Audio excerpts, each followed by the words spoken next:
Kyle Harrison, 25, and Cesar Morales, 17, had met at a stoplight and began racing, reaching speeds up to 120 miles per hour on the busy commercial boulevard. You see, this is what I mean by stupidity, right? 120 miles per hour on a busy boulevard. That's like, that he's asking for something to go wrong. That's stupid. What's good, y'all? It's your boy Soldaya, and if y'all ever been street racing with your friends pretending you're in Fast and Furious, it can be fun, but sometimes it can end terribly. So in this video, we're gonna be reacting to the worst street racing deaths ever. So without any time waste, let's get right into it. Bar Massacre. Bar Massacre. I already know this one's gonna be bad. On November 8th, 2025, Tampa police spotted two cars racing westbound on Hillsborough Avenue in the early morning hours. The vehicles overtook at least one... Early morning hours? That's stupid as hell. That's like the rush hour. The cars are going to be everywhere heading to work. That got to be the worst time to race. Like, if you're going to race, at least do it like late at night when the roads are clear. You get what I'm saying? Other car before splitting direction. Silas Sampson, 22, of Dade City, Florida, continued south in a silver 2019 Toyota Camry. It's a Toyota Camry. It's not a Lambo. Why are we driving that fast for? Onto Interstate 275. Florida Highway Patrol picked up the pursuit and attempted a precision immobilization technique maneuver to stop the vehicle.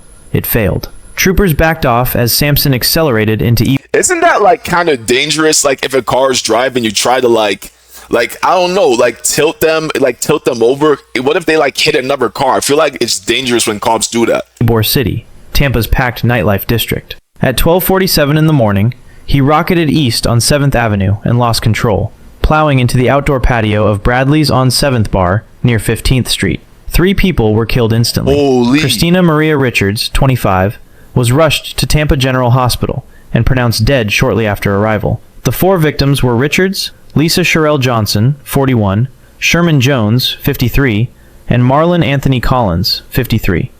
Rest in peace to everyone here. Like, that's just so unfortunate. All these lives gone just for some idiot who wants to drive fast in a Toyota Camry. Like, let's lock in now. Like, what? Some guy who thinks he's in Fast and Furious. 11 additional people were injured.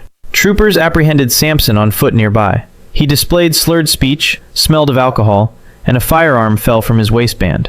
He told officers he had made a mistake and had killed someone. Sampson was jailed without bond and charged with 4 counts of vehicular homicide and 4 counts of aggravated fleeing to elude, causing death or serious bodily injury. Surveillance footage and police aerial video captured the entire sequence, from the initial race to the moment of impact. Bridge plunge.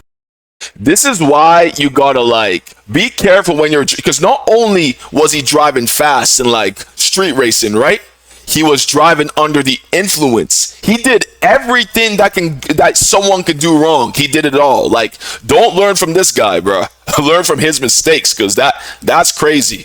On September 4th, 2023, Labor Day, 6 young friends spent the late night hours stargazing and stopping at a gas station before climbing into a Toyota Tacoma driven by Hung Nguyen, 18, of Lawrenceville, Georgia.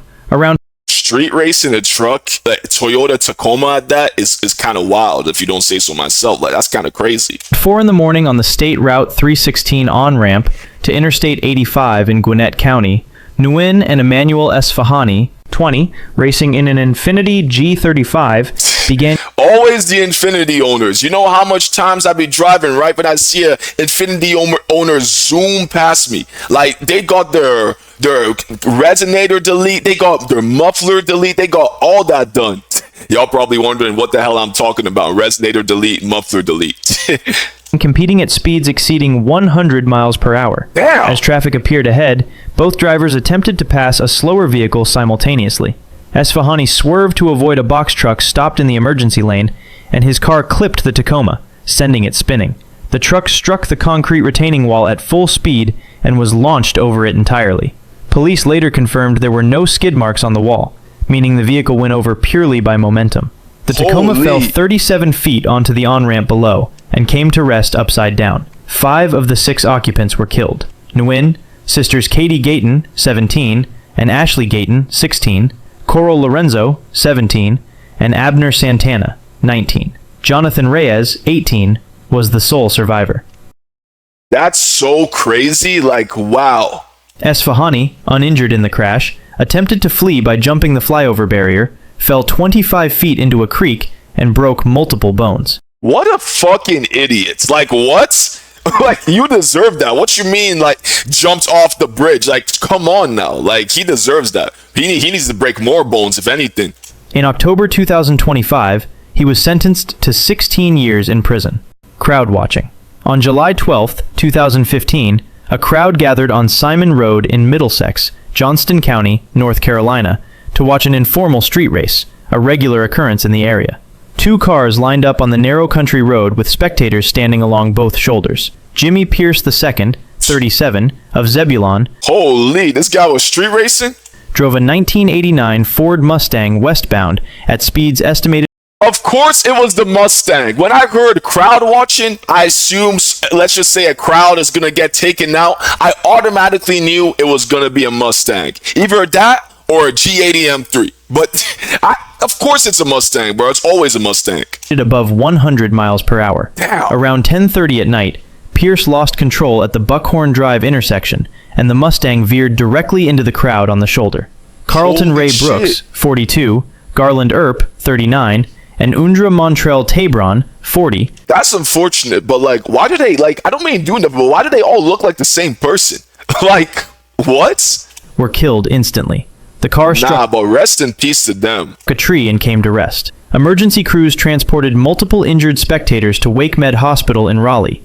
People just don't know how to drive like high-powered vehicles, like the Mustang. It got, even if it's an old Mustang, it's still like rear-wheel drive and stuff like that. Like, you're gonna need to know how to counter steer, do all that stuff. You can't just floor it at like 100 miles per hour. You can't just floor it. It goes to 100 miles per hour and just think everything's gonna be smooth. Like, that's why the Mustang earned the title of the crowd killer, because people buy it when they can't even control it, and it gets people killed. Including Ida Mae Rappa, 42, listed in critical condition. Garland's nephew, Arrington Earp, 23, who had been standing alongside his uncle watching the race, died at the hospital. Damn. 4 people were dead in total. The second driver in the race fled and was never identified or charged. Holy. Pierce was charged with 3 counts of second-degree murder and 2 counts of assault with a deadly weapon, inflicting serious injury. The fact that an uncle and his nephew died side by side became the enduring Like, that's so sad. Like, I feel bad just hearing about that. Like, wow. grief of the community, deepened further by the knowledge that only one of the 2 racers ever faced any legal accountability.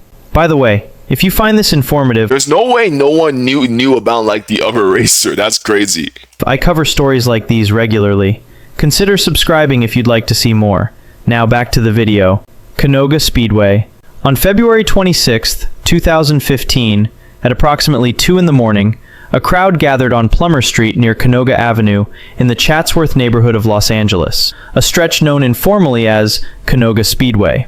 Karen Gary Ballion, 43, of North Hollywood, took the wheel of a Ford Mustang Ford Mustang, bro. Here we go. We already know this is going to be a bad one, and crowds are most likely going to be involved.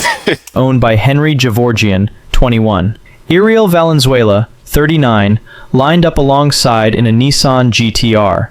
The race Damn, Mustang versus GTR. began and ended within seconds. Ballion lost control almost immediately, and the Mustang careened off the road into the crowd on the sidewalk. Of course, it was the Mustang that lost control, bro. Like, the Mustangs were never beating the allegations of being crowd killers. Eric Siguenza, 26, of Los Angeles, and Wilson Thomas Wong, 50, of Torrance, were struck and killed. Damn. A third spectator was seriously injured. Every person involved fled the scene. LAPD detectives rebuilt the night using witness accounts, surveillance footage, and a civil lawsuit filed by the Siguenza family. Javorgian surrendered within weeks. Valenzuela was arrested shortly after. Ballion went into hiding for over 2 months before surrendering in court in May 2015 on 2 felony murder warrants. Damn. All 3 pleaded no contest in December 2015. Ballion was sentenced to 12 years in state prison and served additional time for fleeing. The case became a landmark in California for holding all parties in a street race accountable, including the second driver and the individual who started the race, not only the driver who lost control. Orphaned twins. On November 4th, 2000, That's crazy, bro. This is why, like, y'all don't street race. Like, street racing is bad in general, bro, right? Well, I won't say necessarily bad. It's good. It's not necessarily good as well, but make sure you're in a controlled space, like a space where very little can go wrong, that you're not gonna that there's people around watching you, that your car can lose control at any moment and kill people. If you're gonna street race, just make sure it's safe. 22, Greg Ammon, 44, and Grace Spiridon, 42, were driving home along El Camino Real in Redwood City, California, with their 7-year-old twin daughters after a family dinner. Oh, this is already gonna be bad, bro. 7-year-old? Shit, eh? Kyle Harrison, 25, and Cesar Morales, 17, had met at a stoplight and began racing, reaching speeds up to 120 miles per hour on the busy commercial boulevard. You see, this is what I mean by stupidity, right? 120 miles per hour on a busy boulevard. That's like, that he's asking for something to go wrong. That's stupid. As the family's vehicle attempted a left turn onto Finger Avenue, Morales' Mercedes struck it at full speed. Both Greg and Grace were killed at the scene. Their daughters survived with injuries. Investigators later revealed that one of the girls had to crawl over her father's body to escape the wreckage. Harrison pleaded no contest to 2 counts of felony vehicular manslaughter and 1 count of felony street racing, and was sentenced to 8 years in prison on February 25th, Only 8 years in prison for taking the whole family's life? 2025. Morales, tried as a juvenile, spent roughly 2 years in juvenile hall before being released to 90 days of electronic monitoring. Wait, what? This is barely a punishment. They pretty much basically got away with it. Only 8 years and only like 2 years? Hell no. And a 7-year-old, 2 7-year-old kids are missing their mom and dad? That's insane. Upon turning 20. The victim's family publicly condemned the sentence. Less than a month into his prison term, Harrison was found dead in his cell at Maple Street Correctional Center on March 15, 2025. The coroner noted no external trauma and listed the cause of death as pending. The twin daughters are being raised by relatives. Christmas photographer. That's so unfortunate. And what do you mean by pendant? What do they mean by that? It's not pendant. Someone obviously went there to kill him, bro. I don't know why they don't want to say it, but that's just what happened. On December 25th, 2020, at approximately 1:30 in the afternoon, a street race took place on East 230th Street in Carson, California. The event was an annual Christmas Day tradition that drew hundreds of spectators each year. Daniel Patton II, 66, of Long Beach, a professional photographer known in the... I was about to say, don't tell me no 66-year-old was street racing now. Like, that would have been insane. Car culture community as Dano Live had documented the race every year. He was present with his camera as Tony Tatum, 36, and Henry Hurtado, 33, began their run. The 2 cars collided mid-race, both losing control and careening into the crowd. Patton was struck and died at the scene. Witnesses who had been filming on their phones did not render aid as he lay in the street. Both drivers fled on foot. Did not render aid? Yo, what kind of... Yo, I hate witnesses like this. At least call someone up. Like, what are y'all doing? Race organizer Gustavo Terran Cruz, 40, was present with his teenage son, who was among the injured. Months passed without arrests, frustrating Patton's family and community. In March 2021, Tatum and Hurtado were arrested and charged with murder. Terran Cruz was charged with conspiracy, and he additionally faced child neglect charges for bringing his minor son to the illegal event. The case became one of the first high-profile street racing prosecutions in which a race organizer faced criminal charges alongside the drivers themselves. 3 children. On April 3 children? Yeah, this one's gonna be terrible. 12th, 2015, Kajara Lovett was driving on Moreland Avenue in DeKalb County, Georgia, with her 3 young children, Jalen, 6, Jordan, 4, and Lauren, 3. The road near Interstate 285 was a known drag racing corridor that had drawn community complaints for years. James Benford, 45, and Melanie Putnam, 30, were racing southbound at speeds above 80 miles per hour when Benford's car entered the path of Lovett's vehicle and struck it directly. Jordan and Lauren were killed at the scene. Jalen and his mother were rushed to Grady Memorial Hospital in Atlanta. Lovett survived. Jalen died at the hospital days later. In the span of a few days, she had lost all 3 of her children. Benford and Putnam... That's crazy. Like, what? I feel so bad for her. I don't even know what to say. Like, wow, my heart goes out for her. ...were both arrested, and investigators confirmed they were actively racing at the moment of impact. In December 2017, after 2 years of court proceedings, a DeKalb County judge sentenced Benford to 30 years for vehicular homicide and reckless driving. Putnam received 12 months. The district attorney named all 3 children at sentencing. Why did the other person receive only 12 months? Like, what? The case directly contributed to Georgia's passage of stronger street racing penalties in 2021. Mother and toddler. On April 4th, 2009, at Mother and toddler. This one's gonna be bad. Like, wow. 6:44 in the evening, Cynthia Furr, 45, pulled out of her River Point neighborhood entrance onto North Carolina Highway 49 in southwest Charlotte, with her 2-year-old daughter McAllister in the car. Tyler Stasko, 20, and Carlene Atkinson were racing southbound toward the same intersection at approximately 86 miles per hour. Stasko's Mitsubishi Eclipse struck Furr's Mercedes at the intersection. Furr was killed at the scene. McAllister died shortly after at the hospital. 2 passengers in Stasko's car were also caught in the impact. Hunter Holt, 13, died at Carolina's Medical Center that afternoon, and Rex Thomas, 11, survived. Atkinson fled. Her vehicle was later found in York County, South Carolina. Charlotte-Mecklenburg Police... Like, once you, like, if you get into an accident that results in people dying and you flee the scene, that's just stupid. Like, you're gonna get caught regardless of what you do. Like, might as well just lower your sentence, make it hurt a little less, and just go bring yourself in. Literally, turn yourself in. That's the best thing you can do in that situation. Investigators confirmed the race through multiple witnesses. Stasko was charged with second-degree murder. At trial in 2011, a jury convicted him of the lesser charge of involuntary manslaughter, and he was sentenced to 4 to 5 years in prison. Only 4 to 5 years? And he fled? Furr's family called the sentence extremely disappointing. A subsequent civil lawsuit revealed that the Charlotte Department of Transportation had formally requested a traffic light at that intersection 11 months before the crash, and that the developer had repeatedly failed to install one. Farmingdale 5. On the night of May 9th, 2014, 5 friends from... I can't lie, on that previous story, he got off way too easily. Like, I'm really just thinking about it. Killed like a lot of people, only got 4 years. That's wow. Farmingdale High School in Nassau County, New York, spent the evening at Dave & Buster's before climbing into a 2001 Nissan driven by Tristan Reichley, 17.